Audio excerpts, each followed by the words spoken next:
Hi, hope you all are doing well and safe. Welcome everyone to Recursive Tech Boy.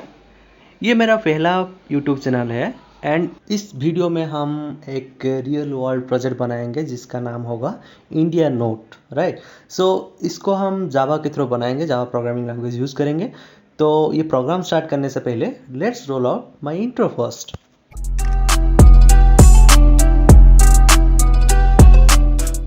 तो दोस्तों, मैं आपको ये प्रोजेक्ट का एक शॉर्ट डेमो देना चाहता हूँ ताकि आपको भी पता चले कि कौन सा प्रोजेक्ट हम बनाने जा रहे हैं, इसमें क्या हो सकता है। ठीक है, तो now just take a short demo of our project. So you take A look.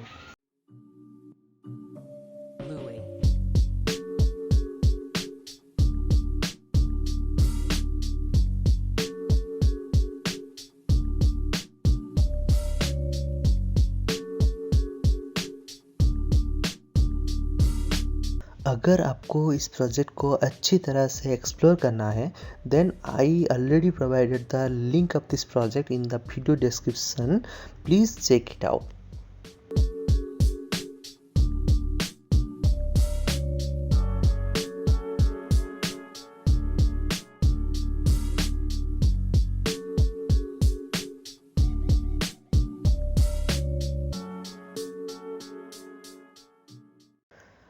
I will complete this project in 4 parts. So first part it will be setup and information part, then second part it will be front end part, and the third part it will be back end part, and the last part it will be AWS deployment part. Okay, so दोस्तों I hope आप लोगों ने ये project का demo जो है अच्छी तरह से देख लिया होगा। ठीक है, तो अब आते हैं कि इस प्रोजेक्ट में हमको क्या प्री रिक्विजिट्स है, जैसे कि हमको क्या मतलब पहले से पता होना चाहिए। ठीक है, ये प्रोजेक्ट मैं जावा प्रोग्रामिंग लैंग्वेज से बनाया हूँ, तो इसके लिए आपको basic Java concept is the most needed knowledge in this project right. So आपको बेसिक जावा कंसेप्ट आना चाहिए। ठीक है, उसके बाद क्या आता है बेसिक स्प्रिंग कंसेप्ट। तो स्प्रिंग कंसेप्ट मतलब स्प्रिंग फ्रेमवर्क का अगर आपके पास बेसिक नॉलेज है तो चलेगा। ठीक है, उसके बाद आता है बेसिक HTML एंड CSS। तो HTML CSS हम क्या कहाँ यूज़ करते हैं, जैसे कि हो गया कि यूज़र का फ्रंट एंड डिज़ाइन करना है, तो यूज़र को कैसे हम अच्छी तरह से दिखाना चाहते हैं कुछ चीज़, तो HTML पेज में कैसे डिज़ाइन करेंगे, तो उसमें HTML CSS का काम आता है। ठीक है, तो वो सब चीज़ आपको बेसिक आना चाहिए। Except this, nothing is required here. So everyone can join here because no matter what which branch you have, right? So आपका मैकेनिकल हो, सिविल हो, इलेक्ट्रिकल हो, CSE हो, कि कोई भी ब्रांच हो, ठीक है, आप इस सेशन को ज्वाइन कर सकते हैं। तो दोस्तों अब हम देखते हैं कि इस प्रोजेक्ट में हम क्या क्या टेक्नोलॉजीज़ यूज़ करते हैं। ठीक है, तो इसमें मैं जावा यूज़ किया हूँ, इस टेक्नोलॉजी को यूज़ किया हूँ, और स्प्रिंग बूट फ्रेमवर्क यूज़ किया हूँ, जैसे कि वर्सन 5.1 हो गया।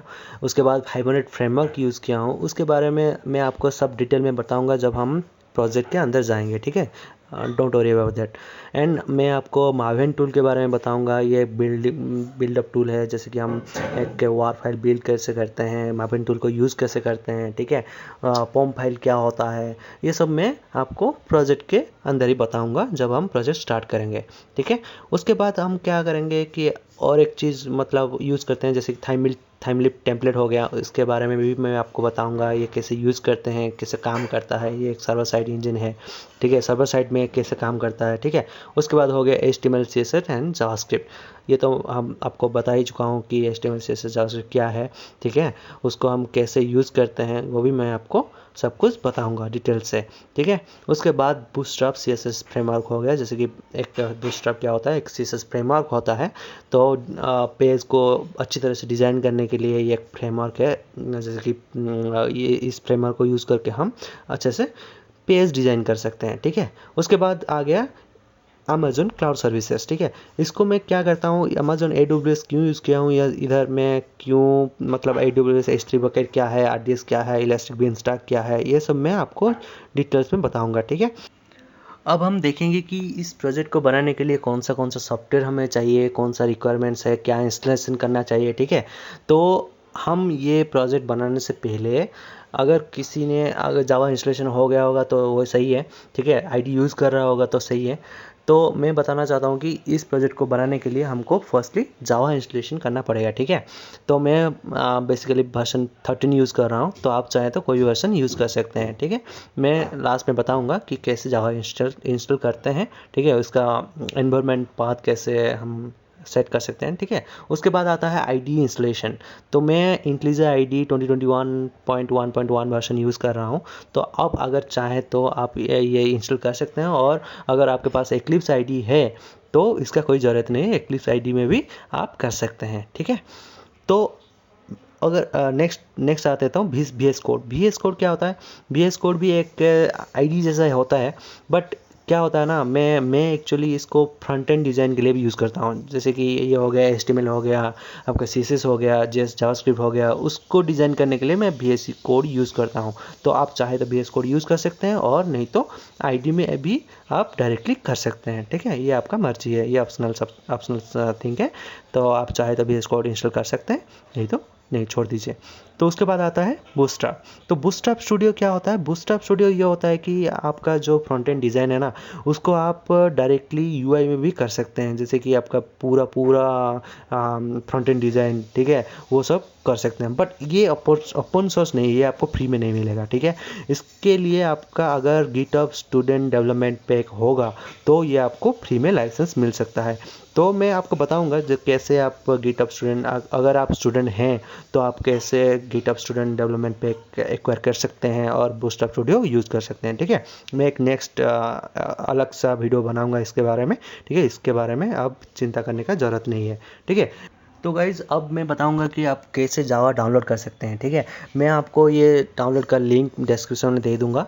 उसके बाद आपको चुनना है कि कौन सा ऑपरेटिंग सिस्टम आप यूज़ करते हैं। जैसे कि लिनक्स हो गया, मैक का ऑपरेटिंग सिस्टम हो गया, विंडोज़ हो गया, तो आपका ऑपरेटिंग सिस्टम के हिसाब से आपको जावा डाउनलोड करना है, ठीक है।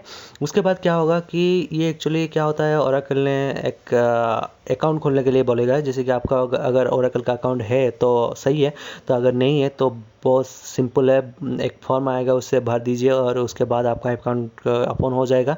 एंड उसके बाद साइन इन करने के बाद आप क्या करेंगे, जावा का डाउनलोड कर सकते हैं, ठीक है। डाउनलोड करने के बाद आप इसको इंस्टॉल करना है। उसके बाद जो सेटअप करना है मैं आपको लास्ट में दिखाऊंगा, क्या क्या सेटअप करना है, कैसे एनवायरनमेंट वेरिएबल सेटअप करना है, पाथ कैसे सेटअप करना है, वो मैं आपको लास्ट में दिखाऊंगा, ठीक है।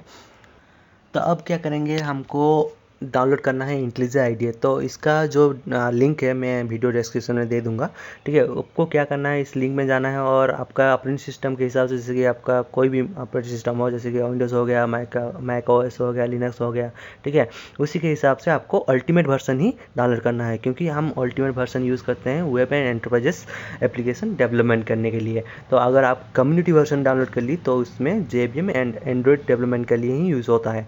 तो ये बेसिकली 30 डेज़ का ट्रायल वर्जन रहता है, तो आप आराम से वो डाउनलोड कर सकते हैं। उसके बाद चलते हैं विजुअल स्टूडियो कोड।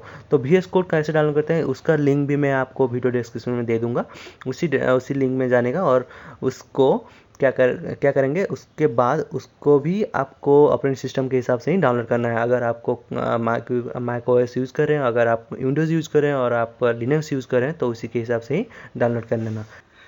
तो अब मैं ये बताना चाहता हूँ कि ये जो गिटहब स्टूडेंट डेवलपर पैक है, उससे आप कैसे एक्वायर कर सकते हैं। तो इसके बारे में थोड़ा सा रिसर्च करना, कोई बात नहीं, इसमें मैं भी लिंक भी ये वीडियो डिस्क्रिप्शन में दे दूंगा, ठीक है। इस लिंक को एक्सेस करना और उसके बाद ये जो गेट ईयर पैक को क्लिक करना है।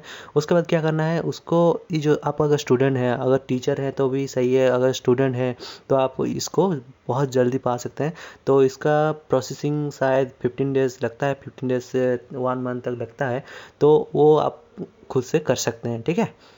अगर इंस्टॉलेशन में कोई भी प्रॉब्लम आता है तो कोई चिंता नहीं है, आप मुझे कमेंट्स में ज़रूर बताइए। मैं कोशिश करूँगा कि जल्दी से जल्दी आपका क्वेश्चन का आंसर दे सकूं, ठीक है। अगर आपको पर्सनली मुझे कांटेक्ट करना है तो मैं वीडियो डिस्क्रिप्शन बॉक्स में मेरा ईमेल आईडी पुट कर दूंगा, ठीक है। उसको यूज़ कर सकते हैं मुझे कांटेक्ट करने के लिए, ठीक है। तो अगर आपका जावा इंस्टॉलेशन कंप्लीट हो गया होगा तो मैं आपको अभी दिखाता हूँ कैसे हम एनवायरनमेंट वेरिएबल्स को सेट कर सकते हैं। तो हमको क्या करना है, सर्च बटन को क्लिक करना है, इसमें सर्च करना है जैसे कि एनवायरनमेंट वेरिएबल्स, राइट। इधर इधर दिखाई देगा edit the system environment variables, right. उसमें क्लिक करना है। उसके बाद आपको आएगा एनवायरनमेंट वेरिएबल्स, राइट। इसमें नीचे में मेरा कर्सर को ध्यान दीजिए, इसमें क्लिक करना है। उसके बाद आपका आएगा एक विंडो एनवायरनमेंट वेरिएबल्स। इसमें सिस्टम वेरिएबल्स में या इधर सिस्टम वेरिएबल्स लिखा हुआ है, ठीक है। इसमें आपको सर्च करना है पाथ, राइट, इधर, राइट, ये दिखाई दे रहा है, ठीक है। पाथ को क्या करना है, इसको एडिट करना है। इसके बाद आपको क्या करना है, न्यू बटन में क्लिक करना है। उसके बाद आपको ब्राउज में क्लिक करना है, ठीक है, याद रखना। उसके बाद क्या करना है, आपको सर्च करना है, जैसे कि सभी सॉफ्टवेयर्स कहाँ इंस्टॉल होते हैं, जैसे कि प्रोग्रामिंग फाइल्स में इंस्टॉल होते हैं, राइट। तो उसमें आपको सर्च करना है जावा कहाँ इंस्टॉल, या इधर जावा इंस्टॉल हुआ है। अब इधर देखिए, जैसे कि मेरा जावा मैं 1.8 भी यूज़ कर रहा हूँ, 13 भी यूज़ कर रहा हूँ। तो आप अगर 13 के अलावा कोई भी वर्जन यूज़ कर रहे होंगे तो इधर आ जाएगा JDK आपका वर्जन, राइट। मैं JDK 13 वर्जन यूज़ कर रहा हूँ, तो इधर JDK 13.0.1 आया है। तो उसके बाद क्या करना है, बिन फोल्डर को क्लिक करके ओके मारना है, ठीक है। उसके बाद क्या आएगा, ये जो देख रहे हैं ना आप, SSC प्रोग्राम फाइल्स जावा JDK 13.0/bin, वो आ जाएगा, ठीक है। उसके बाद आपको सिर्फ ओके मारना है। उसके बाद ओके, देन ये भी ओके, राइट। उसके बाद क्या करना है, आपको चेक करना है कि ये सही से इंस्टॉल हुआ या नहीं। तो विंडोज़ की +R, देन ये इधर क्या करना है, CMD, हम क्या करेंगे, Java version, right, Java version, right. तो अगर आपका जावा वर्जन 13.0.1 आपका जो भी वर्जन है, वो अगर ये रेस्पॉन्स देता है, ये कमांड, तो आप समझ जाना कि आपका जावा इंस्टॉलेशन कंप्लीट हो गया है, ठीक है। Thank you for the watching, and मुझे माफ़ करना अगर मेरा बोलने में कुछ गलतियाँ हो गई हो तो, and I will try my best in the next video, and yes, let's meet on next part.